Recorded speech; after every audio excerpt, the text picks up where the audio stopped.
네, 안녕하세요. 반갑습니다. 그로스 리서치 이재모입니다. 이번 영상에서는 저희가 매주 목요일마다 그 투자 전략 보고서라고 해서 발간을 하고 있는데요. 이 보고서에 담기는 내용들은 여러분들이 그 해당 종목이나 섹터에 대한 포트폴리오 같은 것들 구성을 하실 때 그냥 투자 아이디어 차원에서 제공을 하고 있는 보고서이니까 그렇게 가볍게 그냥 읽어봐 주시면 될 것 같습니다. 이번 주 발간한 주제는 엔저 현상과 LCC. 그래서 말하는 LCC는 우리가 익히 알고 있는 저비용 항공사를 의미합니다. 그렇기 때문에 최근에 이 엔화 가치가 많이 내려오면서 소위 말하면 이제 일본으로 여행을 가시는 분들이 굉장히 많다는 거죠. 이에 따라서 수혜를 보는 기업들 분명히 있을 겁니다. 그래서 이런 기업들 어디가 있는지 한번 되새겨보기 위해서 보고서 발간했으니까 한 번씩 들어오셔가지고 꼼꼼하게 읽어봐 주시길 바라겠습니다. 그럼 과연 뭐 엔화가 많이 떨어졌다라고 이야기 나오는데 얼마나 떨어졌는지 자세한 내용은 저희 이민재 연구원님과 함께 알아보도록 하겠습니다. 자, 연구원님, 예, 요새 그 엔화가 많이 떨어졌다 이런 이야기를 하고 있는데 예.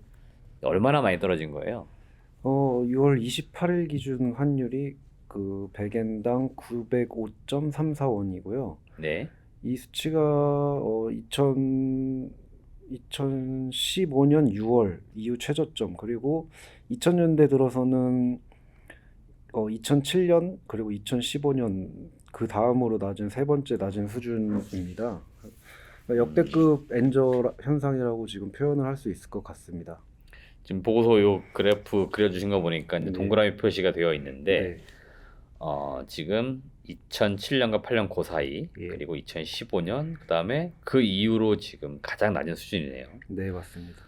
반대로 말하면 지금 뭐 원화가 강하다 이렇게 보면 되는 걸까요? 엔화 약세의 원인 중에 원화 네. 강세가 또 포함되기도 하는데요. 근데 네네. 근본적인 원인은 그것보다 이제 일본은행의 그 완화 정책, 네. 그 완화 기조가 계속 변경되지 않고 유지되고 있다는 점입니다. 6월에 일본은행 금융정책 결정회의에서 통화 정책을 변경하지 않을 것이라고 발표를 했는데요. 그 내용이 뭐냐면 이제 기존 그 국채 10년물 국채 금리의 네. 목표치의 오차 범위인 0.5% 플러스 마이너스 0.5% 수준을 유지할 것이라는 네. 내용입니다. 근데 여기서 이제 좀 주목해봐야 할 점은 기존에는 변경이 없다. 그 모든 위원들이 동의를 했었는데 이번에는 일부 수정을 해야 된다라는 의견이 나왔다는 거죠. 그러면은 앞으로 미래에 뭐 언제가 될지는 모르겠지만 곧 그 정책에 대한 수정이 있을 전망이 있습니다. 근데 다만 그것은 일부 의견이었고 뭐 일본 은행에서도 검토는 하겠지만 일본 은행은 계속 그 신중한 스탠스를 유지를 해왔고요. 그리고 또 받아들이는 시장 분위기도 당장 변경할 것으로는 보고 있지 않다. 그래서 엔저는 당분간 지속될 전망으로 보는 시각이 많습니다. 결국 결론 내려보면 일단 엔저 이 현상이 좀 당분간 유지될 가능성 높다 이렇게 맞습니다. 보면 되겠네요. 네. 요새 그런 얘기 있거든요. 저 빼고 일본 다 가봤다고. 그러니까 네, 요새 맞습니다. 엄청 가고 계신 건 맞아요. 네. 얼마나 지금 일본 가시는 건가요? 지금 숫자로 어떻게 지금 확인되고 있죠?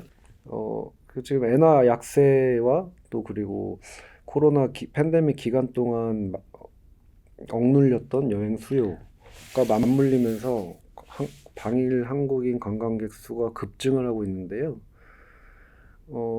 이렇게 일본 여행을 가기에 되게 굉장히 좋은 외부 환경이 구축이 되어 있습니다.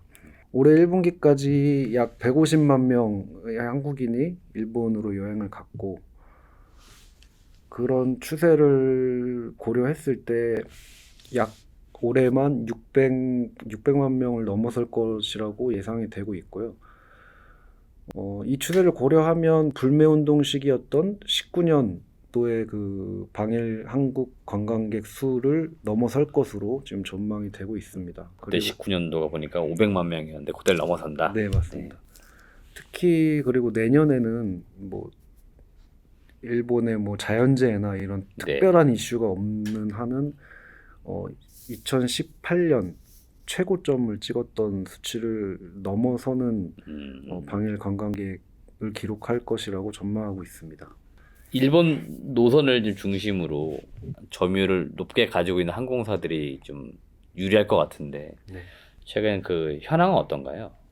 주요 LCC 일본 노선 현황을 좀 살펴보면 운항 편수 그리고 수송 여객 기준 모두 제주항공이 1위를 기록하고 있습니다.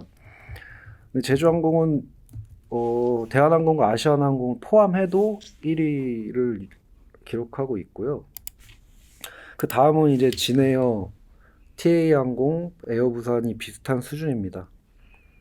눈에 띄는 점은 진에어는 적은 운항수로 TA항공과 비슷한 여객 수송을 기록하고 있습니다. 이것은 곧 좀 더 노선을 그 진에어에서 더 효율적으로 운영한 것이 아닌가라는 추정을 할 수 있을 것 같습니다. 지금 여기 표를 보니까 네. 운항당 이제 평균 여객수 해가지고 보니까 진에어가 210명이고 티웨이가 194명이니까 네. 비행기 이제 한번 뜰 때마다 네. 거기 탑승하시는 인원수가 사실은 많을수록 항공사도 유리해지는 거잖아요. 네. 그러다 보니까 진에어가 지금 보니까 확실히 좀 효율적으로 운항이 되고 있다 이런 것도 좀 눈에 보이네요. 제주항공, 진에어, 티웨이 뭐 요 세 개 기업 중에 연구원님은 가장 마음에 드는 뭐 탑픽 종목 어디로 꼽을 수 있을 것 같아요? 저는 아무래도 이제 그 점유율 1위를 하고 있는 제주항공이 있고요. 그리고 두 번째로 이제 그 효율적으로 일본 노선을 운영하고 있는 진에어가 있을 것 같습니다. 근데 거기에 이제 또 중국이 네. 중국 여행이 정상화가 된다면 제가 말씀드린 이 두 종목 외에도 모든 LCC에 큰 수혜가 될 것 같고 그것이 곧 주가 상승의 트리거가 될 수 있을 것 같다라고 생각을 하고 있습니다. 그러니까 지금 이제 일본 노선이 활발하기 때문에 여기에 이제 많이 집중되어 있는데 네. 지금 사실 안 열린 게 중국 쪽 시장이잖아요. 네, 그래서 맞습니다. 중국이 이제 대규모로 열리기 시작하면 그때는 이제 LCC 업체들 모두가 더 큰 수혜가 예상이 된다 이렇게 보시는 맞습니다. 거네요. 그러면 결국 뭐 기업 가치나 또는 단기 모멘텀 측면에서 볼 때는 이제 그런 것들도 주가를 올려줄 수 있는 요인들이니까 여러분들이 이제 저희가 지금 이렇게 보고서라든지 영상에서 다루어드린 내용을 토대로 해서 개별 이제 기업들도 한 번씩 잘 보시고 아마 이제 조만간 또 2분기 실적이 막 발표가 될 겁니다. 뭐 그런 것들 숫자 같은 것도 한 번씩 잘 체크하시면서 투자하시면 좋은 결과가 있지 않을까 예상되니까 이렇게 참고해 주시면 좋겠습니다. 네, 오늘 말씀 감사합니다. 네, 감사합니다.